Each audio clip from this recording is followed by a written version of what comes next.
Cool Hand Podcast, something you got to deal with. Welcome back to the show. My name is Q. I am your host. We have another interview in the building.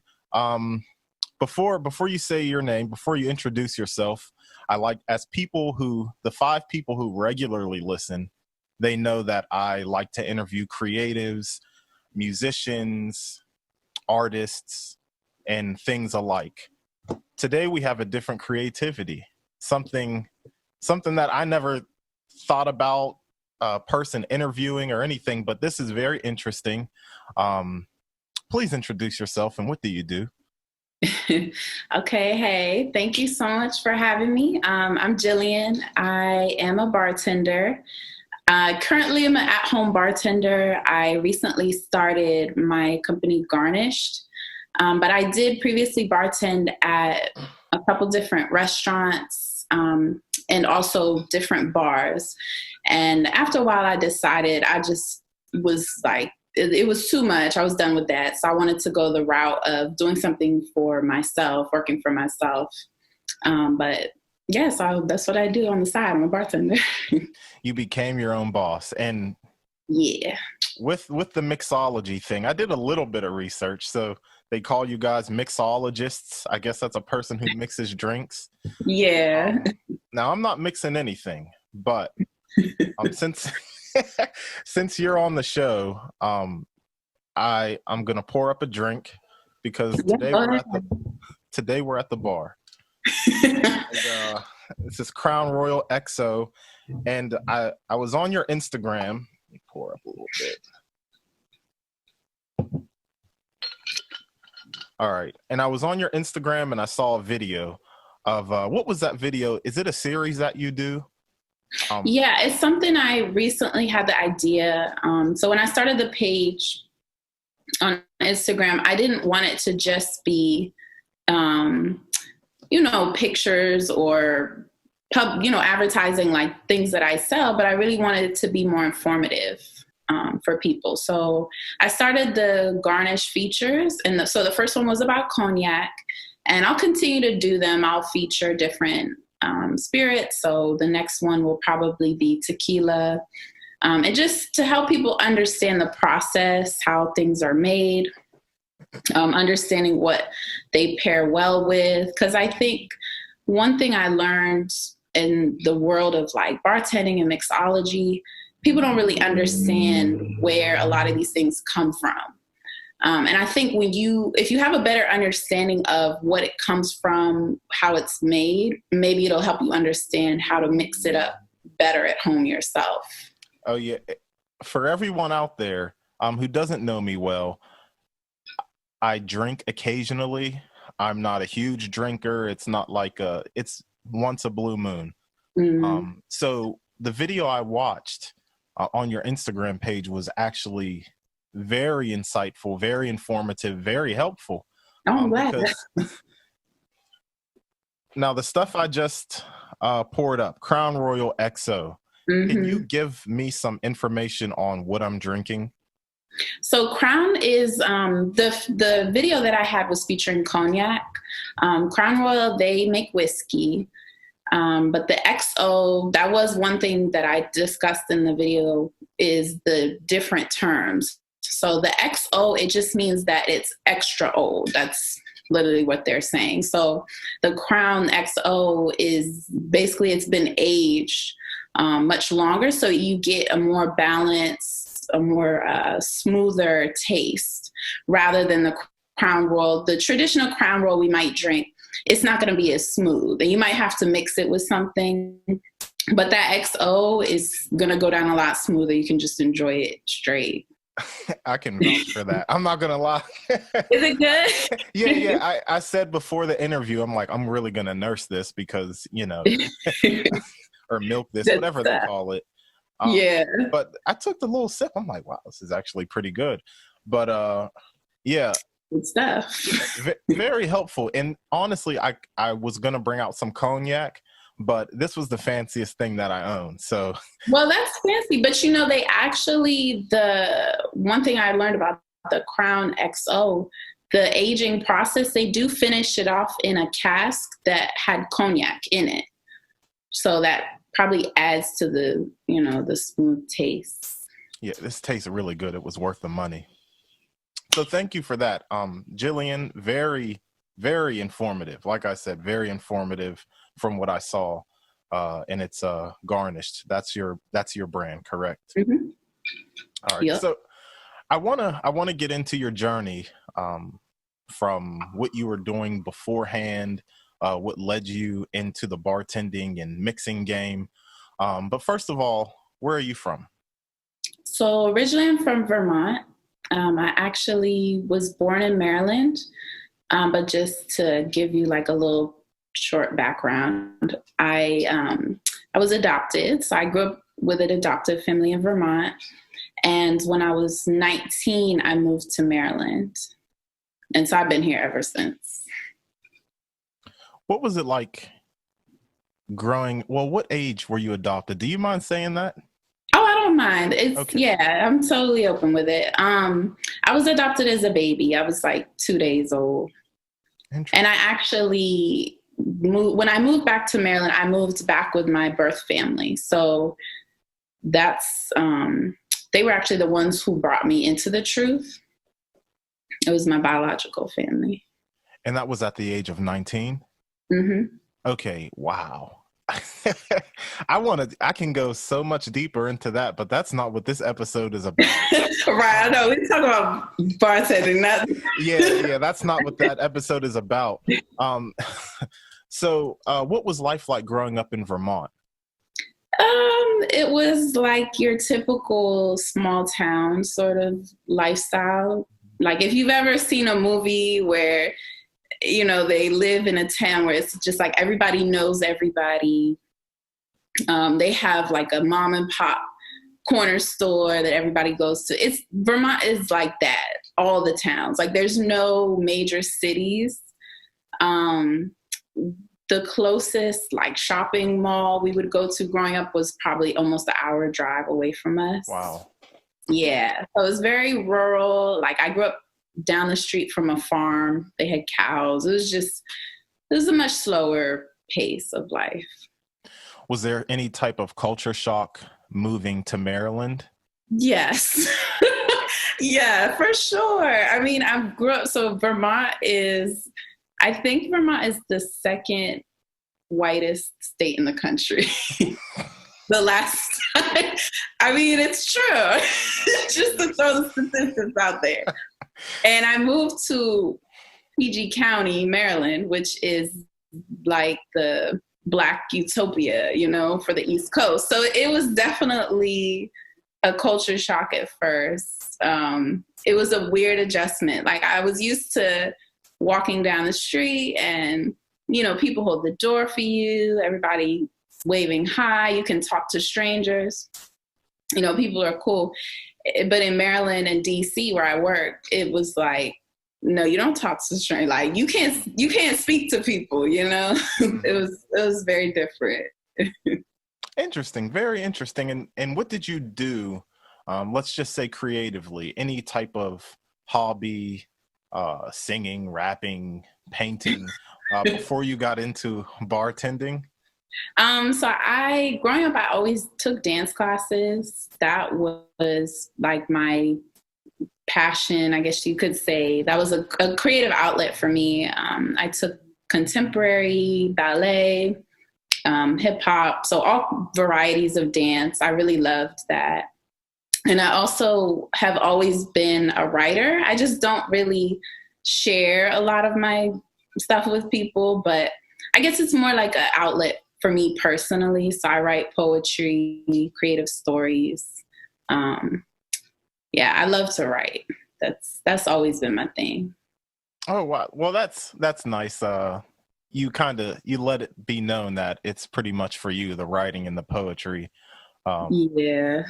I occasionally share, like on Instagram here and there, I might share a poem, but I don't know. I've always found it to be therapeutic, and I'm like, that's not something I always want people to consume, That's understood, but they can consume some garnished alcohol, right?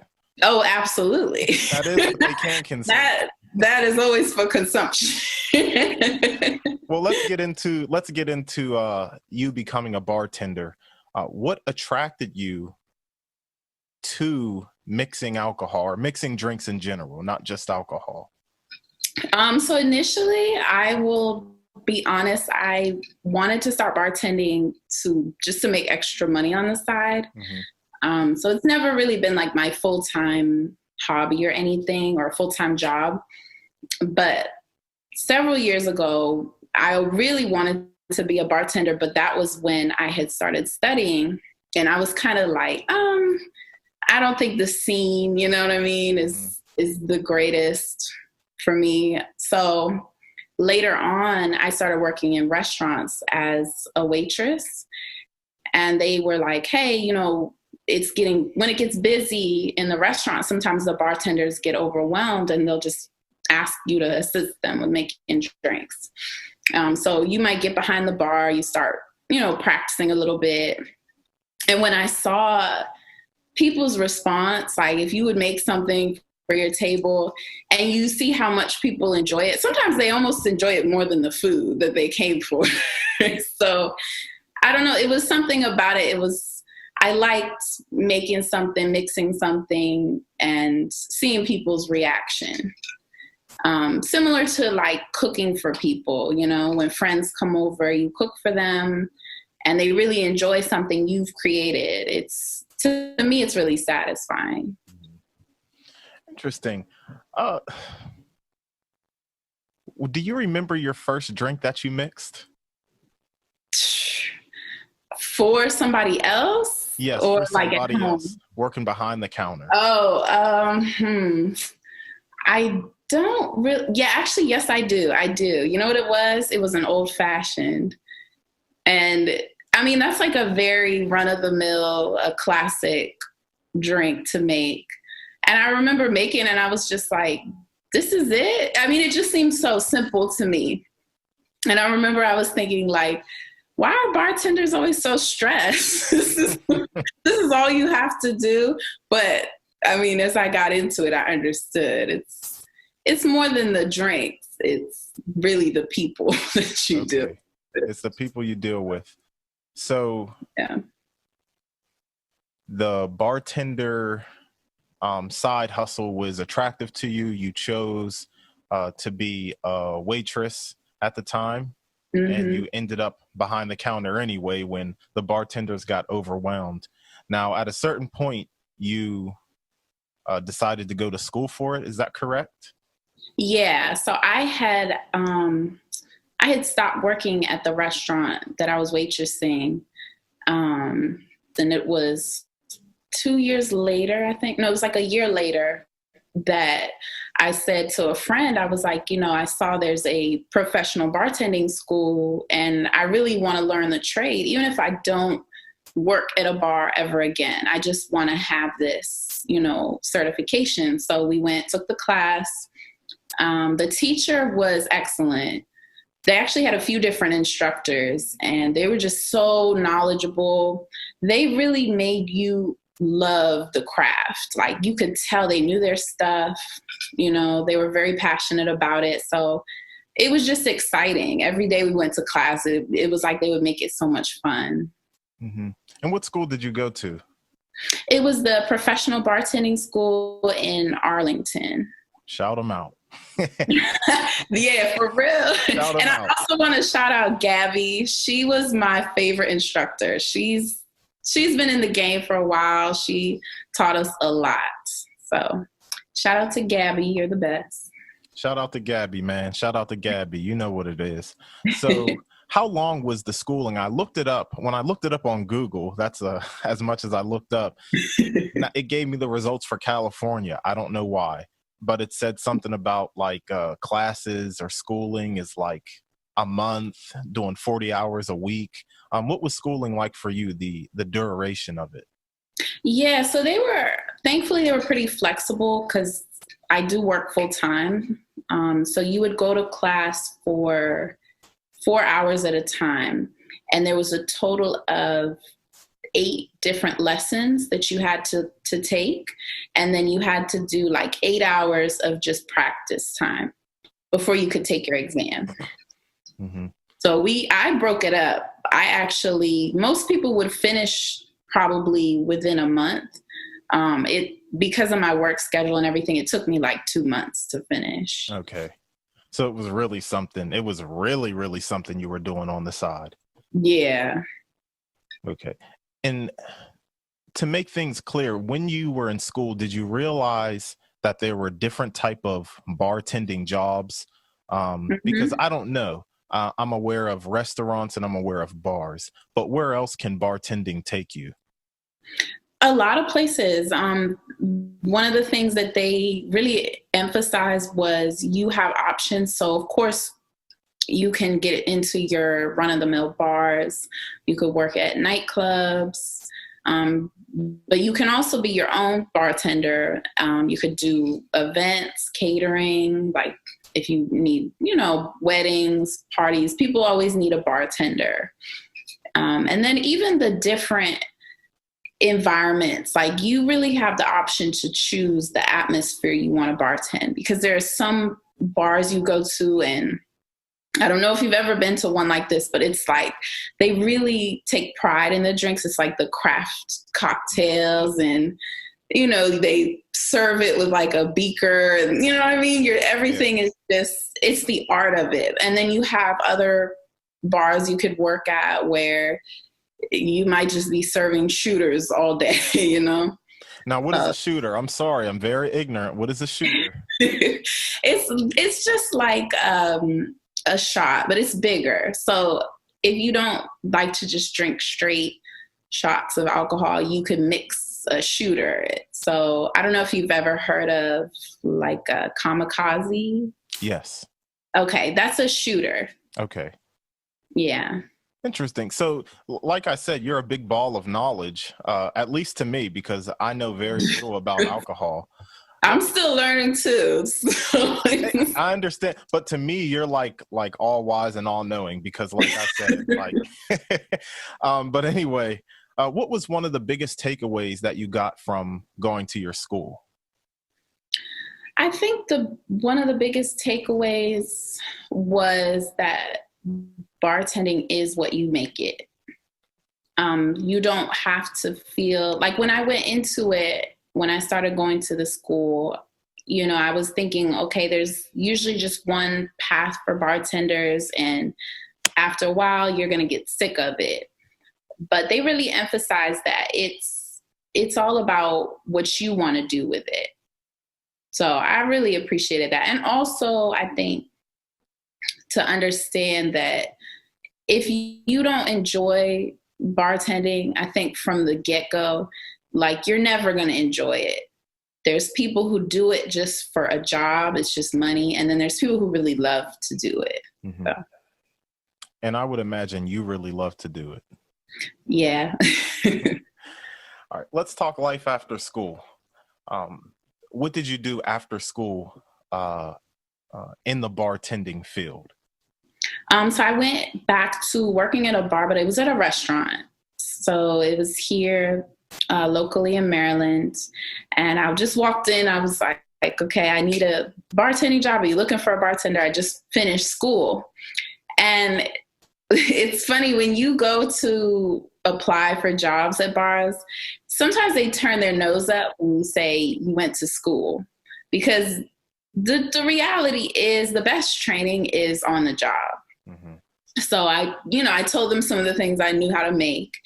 And he basically was like, all right, well, when can you start? So it was good.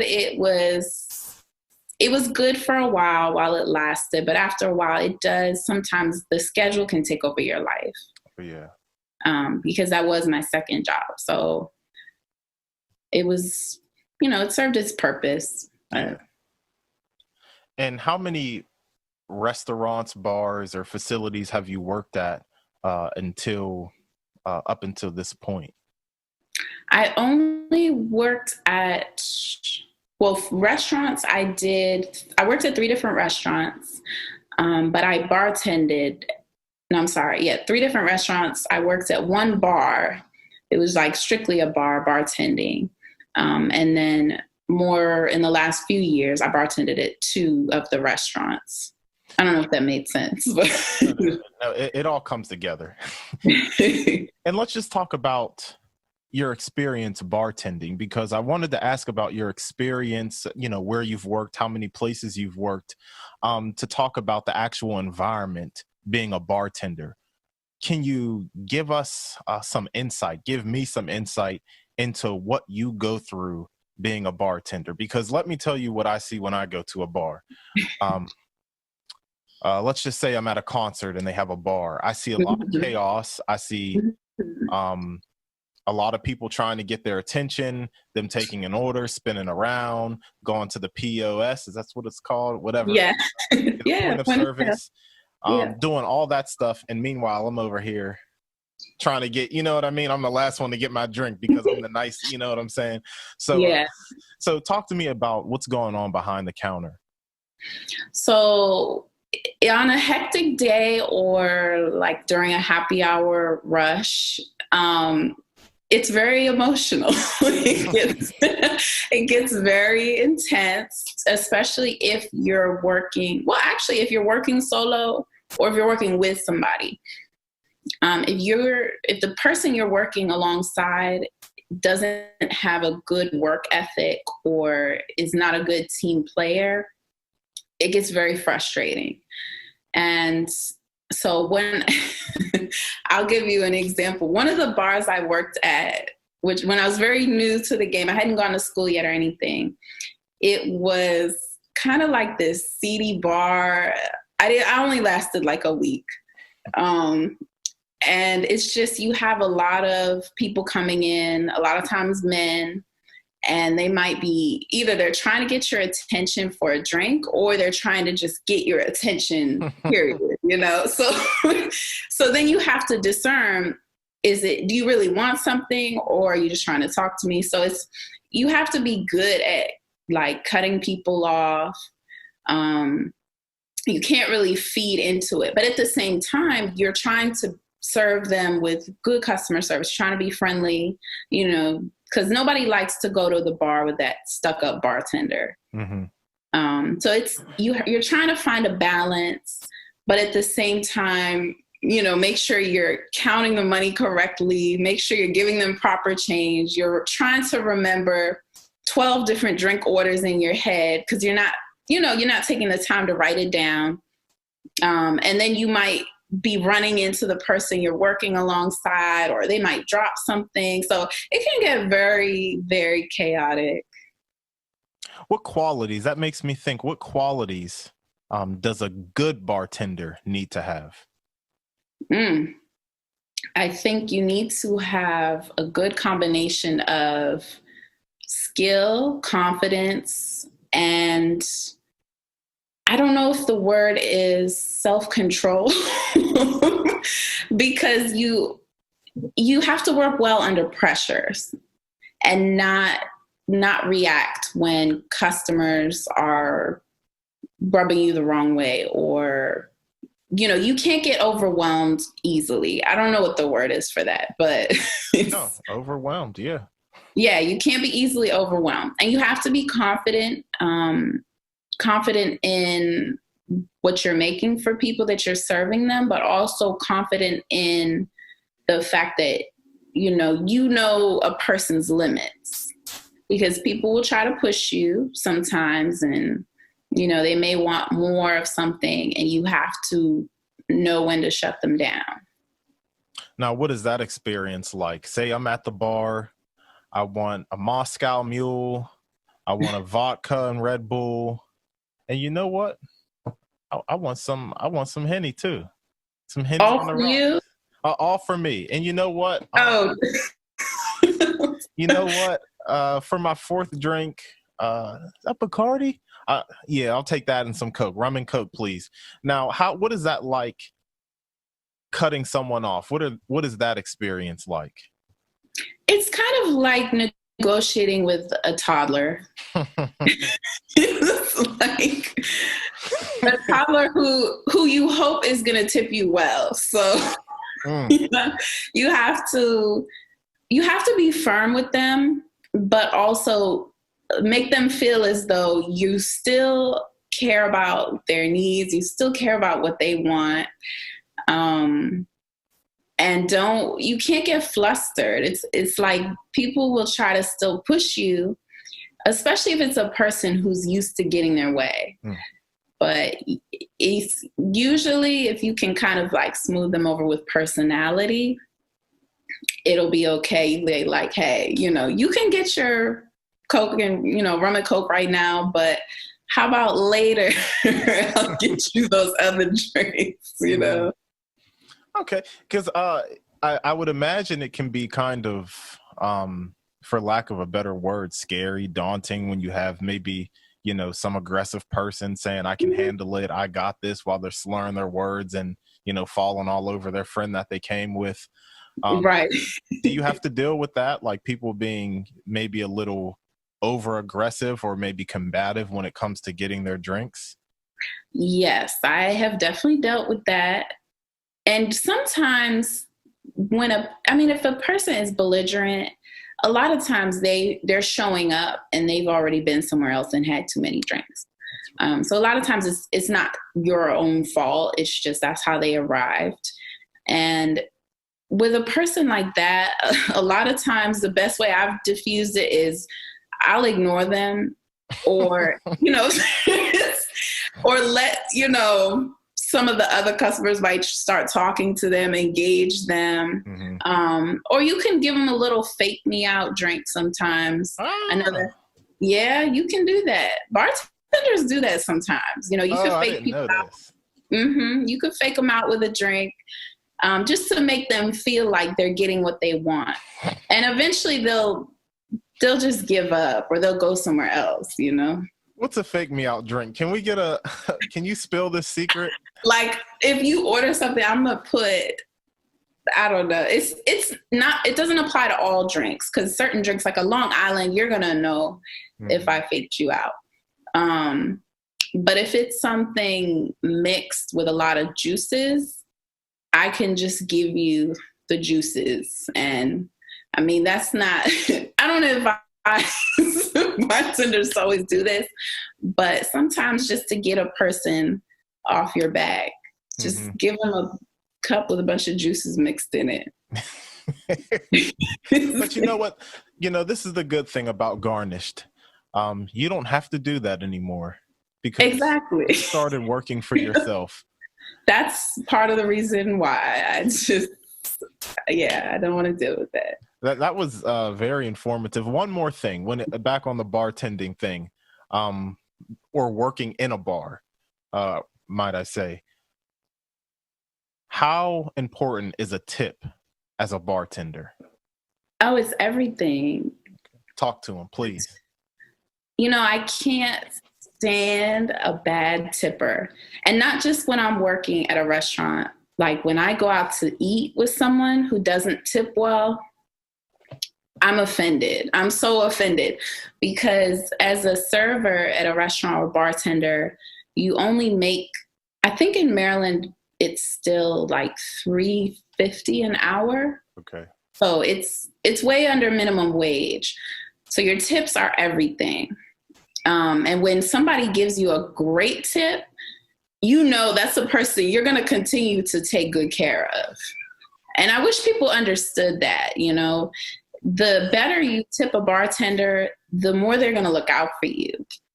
It just makes sense. It's like you're showing appreciation for the service that they're providing. So, of course, they're going to show appreciation too. Is bartending easy? No, not at all. Bartending in a bar is not. No. Sorry. Go ahead. No, I was going to say if you're just talking about making drinks, I consider that to be easy. Yeah. Okay. And I ask this for a reason. I ask it in connection with tips. It's a person at a bar asking for a service. You're asking for a service while this person who is going to service you is taking care of many other people. Now, if you really want that drink, maybe you should have made it yourself at home. but you're not at home. So this person deserves a tip. I'm looking out for you right now. Tip your, Okay. and what's a good tip? What's a good percentage? I know there's not like a standardized, oh, if your drink is $7, you need to pay this.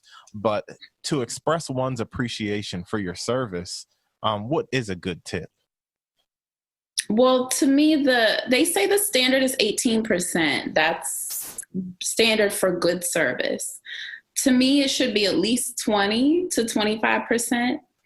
And if you're really trying to win the bartender over, I mean, I've received tips that were like 100%, or, you know what I mean? It's really big tips. And sometimes you're not even really doing much, but being personable or friendly. But yeah, I think 20% is a standard to me. Mm-hmm. And I would imagine personality has a lot to go into it. Now, you talked about, emotions run high during happy hour. Maybe when there's some type of rush hour at the bar or something like that. But I would imagine being personable really adds into how much money a reasonable person might give you. Yeah. Oh, definitely. The personality is, I mean, a great drink is great. That's part of what people come for. But I think if you just came to the bar just to have a good drink, you would have made it at home. Mm-hmm. Just like you said. So yeah, part of it is the personality and the service that you're providing the person. That's another aspect of what they come for. And for someone like me, a good drink isn't easy to make. I tried mixing some stuff up and it was horrible. I tried mixing some stuff last week. It was trash. It was garbage. I'm sorry to hear that. Yeah, it was whack. But that leads me into this, because I was reading, once again, I did my homework on your Instagram page, but you were talking about the only word I can think of right now is the volumes that you're mixing. Like a shot of this, a shot of that. How important is the volume of each ingredient that you're mixing in the drink? I mean, it's everything. So I would compare, not completely, but you can compare making drinks to baking. I wouldn't say cooking necessarily, because with cooking, you can be a little more, what's the word? You can freestyle more. Mm-hmm. But with baking, its measurements are precise. And if you're off, it messes up the whole cake, So with alcohol, especially when you're dealing with something like alcohol and something that is so potent on its own, if you're mixing and you don't measure properly, I mean, not every drink, but a lot of drinks, I mean, yeah, you could just ruin the taste. It's too bitter or it's too sweet or too sour, It has to be balanced. Absolutely. I know. Like something I had tea in my drink last week, like it was like sweet tea. Oh yeah, okay. I'm like, well, why don't I just add, I'm like, this drink is whack. Tea is good. Let me add a little bit more of the tea. Whacker. Okay, let me add some more to lemonade. Okay. It reached a higher level of whackness. So those proportions and volumes, I just wanted you to speak on that. So it's everything. It's like baking. Yeah, it is. Sometimes you can level it out. Usually a good leveler is like a Sprite. Because a lot of drinks have citrus, lemon and lime. So if something is too bitter, not every cocktail, but a lot of mixed drinks, you could just throw a little extra Sprite in there. It'll balance it out. All right. Shout out to Sprite. I'm going to remember that. And that was one of my tips. Okay. When I was at the bar, I would do that sometimes. Sprite. We're going to remember that. So yeah. Now what are some of your favorite things to mix? What are your favorite drinks to make? I don't know if I have like one favorite in particular. Okay. I enjoy making things that require more like mixing or muddling, a little more skill. I love to make, right now in the summertime, like I love to make a mojito, and you could do so many different things with it too. I like drinks that you can kind of switch up a little bit. Like I might add in some blackberry syrup, or I made rhubarb syrup and added it to Mojito. That was really good. I think it just depends on the season. Okay. And your drink of choice? My drink of choice is always cognac. Okay, that's what I'm like, I don't know Yeah. if I did that correctly. That's what I was looking for. Okay. Yeah, that's the go-to for me. Like, straight up. That's just any day of the week, anytime. Listen, man, let me tell y'all something like this. Like I said, I don't drink too much. I saw you on Instagram with the big bottle of Henny. Big bottle. No, people are probably concerned. Like, I wasn't concerned. It was more like, yeah, that bottle had to cost like $100-something. That's what I was thinking. No, it wasn't that expensive. Yeah, I don't know where you got that from. I remember like I got a gift card from work for something, like for like $50. Mm-hmm. I don't know my look, the little bottle was like this big. It was Henny Black. It was like $27. Oh yeah. Hennessy Black is more expensive. Okay. Well, I'm like, why is Hennessy so expensive? So right now we be drinking E&J. Shout out. Okay. Not E&J. Straight up. We drink E&J in this household. Cause that's the poor man's Hennessy. Exactly. That's how I described it to my friends. I'm like, it's the poor man's Hennessy. It is, yeah. And we got the big joint too right now. We got the big joint. Wow. But anyway, I'm talking about myself. So cognac is your drink of choice. So moving on to you getting out on your own, being in business for yourself rather. Let's talk about Garnish'd. What was the inception of the idea? Where did the name come from? Talk about that, please. So the idea, honestly, I had been having this idea probably since last November-ish. When I quit working at the restaurant where I was bartending, I still wanted to do something myself on the side. I just never had the motivation to get it going. And quarantine has honestly got this off the ground. It really inspired me to do something, especially because, restaurants were closed. People couldn't go to bars. And I was just thinking, I'm home all the time. I work from home, but why not do something now? And so it was really the beginning of quarantine. I was talking with my roommate, and she played a big part. She's also one who really pushed me to do something for myself. And we were discussing names of the business, what it might be. And I was like, well, maybe something curly girl related, because I feel like my curly hair is like a signature thing. But then I said no, because then people think hair, and you don't want to associate hair with a drink. Yeah. So then I said maybe Garnish'd, and she said, I think, that's cute, and just add a little apostrophe to make it unique. So that's where the name came from. But yeah, shout out to quarantine, because I think if it wasn't for this time, I don't know when I would have gotten this started. Shout out to quarantine. You'll probably see a lot of people, I've noticed, are picking up new hobbies, doing new creative things. So what all goes into Garnish'd? What does Garnish'd offer? What do you do? What's even the pricing? What's it like? So I do custom cocktails. I usually switch up the menu every week, or I try to switch it up every week. Different sizes. I do 8-ounce drinks or 16-ounce.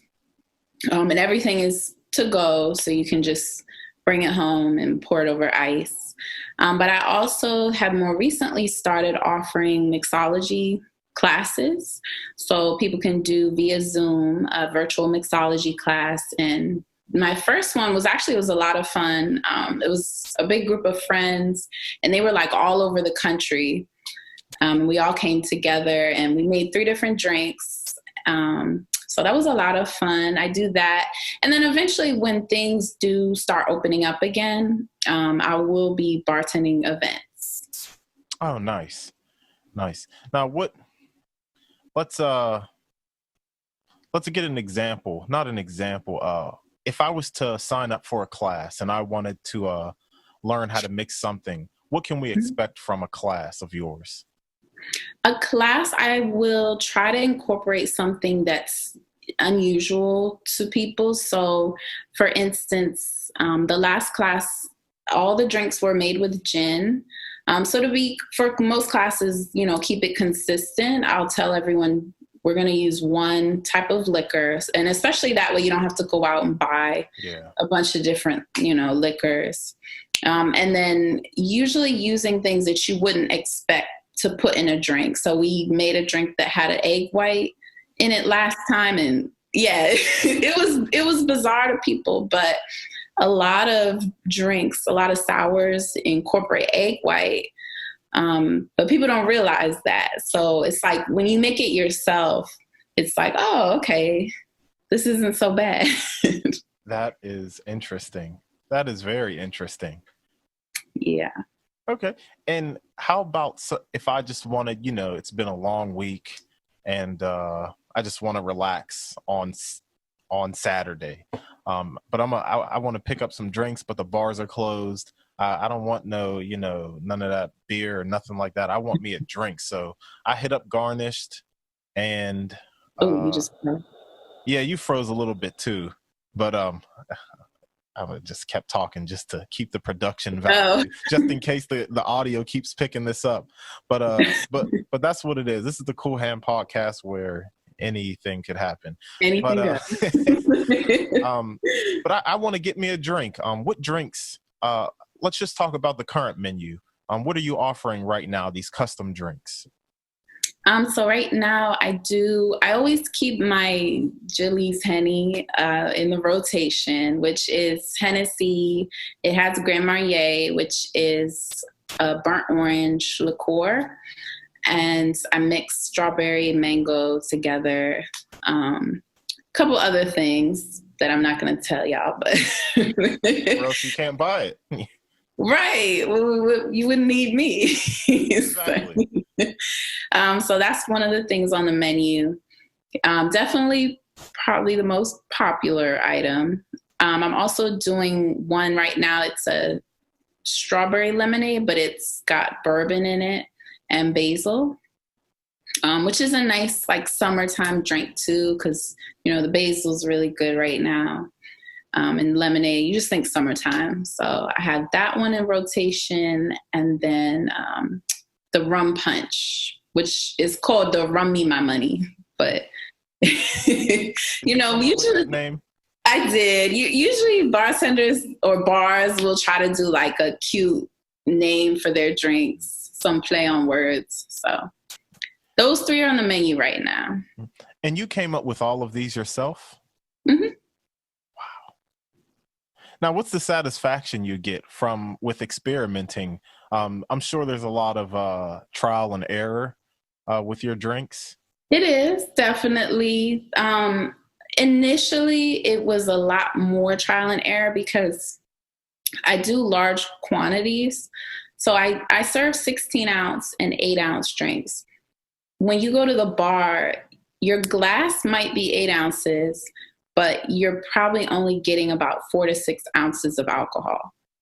And the rest of it is ice. So trying to figure out the math behind like how much of each ingredient to put in to make it a large quantity drink was kind of tricky. And I mean, thankfully I have a roommate who's willing to be my guinea pig. So we did a lot of experimenting in the beginning, trying to get it right. But now I've kind of gotten it down to a science. So when I do come up with a new recipe, it's not too difficult for me to get it down. That's what's up. So when you buy from Garnish'd, people, you're getting something that was, in a sense, created with a science, created in a lab. that was tested on someone that, Like literally. yeah, seriously, Yeah. it's like a real science to it. So you're getting quality stuff. I'm promoting you right now. You're I getting quality appreciate stuff. it. So yeah, buy Garnished if you're in that area. I'm Unfortunately, my wife and I are outside of your area. We I can't really buy know. anything. But hey, when this stuff is over, Pittsburgh isn't too far from there. So we'll check y'all out and say hi to Definitely. Chef Rashida while we're in the while we're down. Right. So what's my last thing? Oh, that's my last thing. Before it's kind of open-ended. What do you love about what you do? I think the thing I love the most is people's response. I would say the creative freedom is probably second, but I love when people enjoy what I make. It's like, it's so satisfying to me, especially if they're not like really drinkers like that, Mm-hmm. or say they don't really drink Hennessy, but they love the Jilly's Henny. Like that brings me so much satisfaction. And any advice to those who are who may be contemplating not even being a bartender, but just wanting to get into mixing drinks? Because for someone like me, I'll just use myself as an example.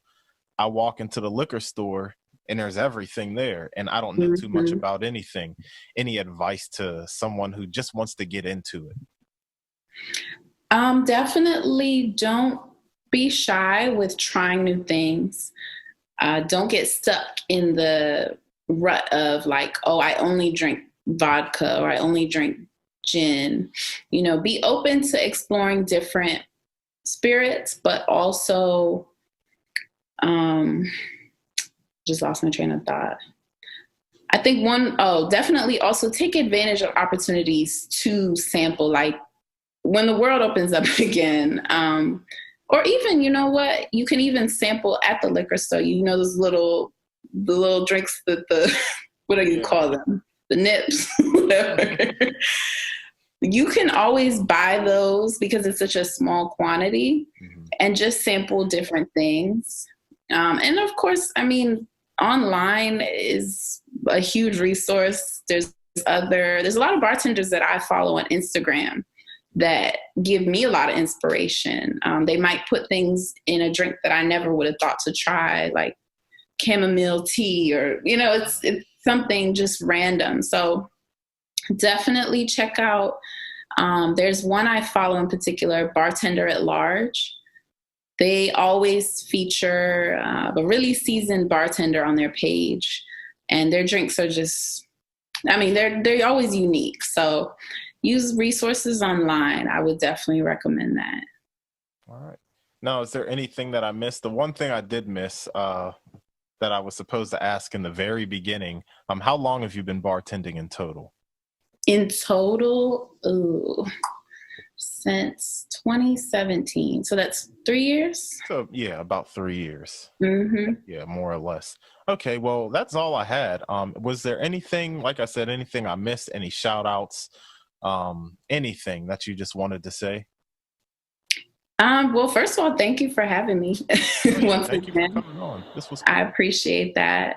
I will say, just for those who are listening, continue to look out for more things coming from Garnish'd. I will definitely be starting to sell mixers in the future in addition to the drinks. So, you know, you can mix your own up at home. Yeah. And yeah, just look out for more things on the way. And I just want to say too, shout out to everybody who has helped me along this journey so far. So like the video, for instance, that you saw, my brother and his wife, and also a couple of his friends, they helped produce the background music. So, I mean, a lot of people have been a huge help to me along this journey, and I really, really appreciate that. That's nice. Shout out to everybody. Who's helping out Garnished. Yeah. And spell your Instagram name for anybody who wants to follow you. It's @_garnish.d. All right, garnish.d. Garnished in total. But all right, that's Jillian. Thank you for being on. I appreciate it. I learned a lot. My favorite part was or maybe the funniest part to me was the fake drink. That was hilarious to me. But thank you. This is the Cool Hand Podcast. Cool Hand Podcast, something you got to deal with. Boom. All right, it's over. All right. That's it. Let me stop the recording.